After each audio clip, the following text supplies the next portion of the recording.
এরই মধ্যে অনেকে গোপন সীমান্ত পাড়ি দিয়ে দেশ ছেড়েছেন। দালাল ও ইমিগ্রেশনকে ম্যানেজ করে পালাতে গিয়ে প্রতারণার শিকারও হয়েছেন কেউ কেউ, আবার গ্রেপ্তারও হচ্ছেন।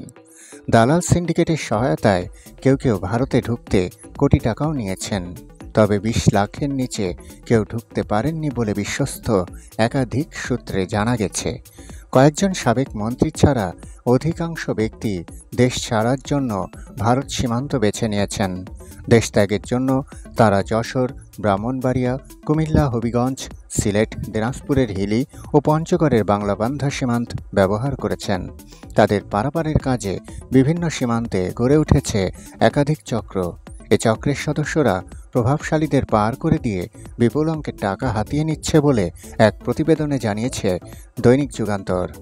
প্রতিবেদনে আরও বলা হয়, শেখ হাসিনা চলে যাওয়ার পর ৫ আগস্ট মধ্যরাতে খোদ আওয়ামী লীগের সাধারণ সম্পাদক ওবায়দুল কাদের যশোরে চলে যান। সেখানে তাকে গুরুত্বপূর্ণ একটি নিরাপদ স্থানে আশ্রয় দেওয়া হয়। পরদিন তিনি বিশেষ প্রহরায় সীমান্ত অতিক্রম করেন বলে জানিয়েছেন যশোর ও বেনাপোলের বেশ কয়েকটি দায়িত্বশীল সূত্র।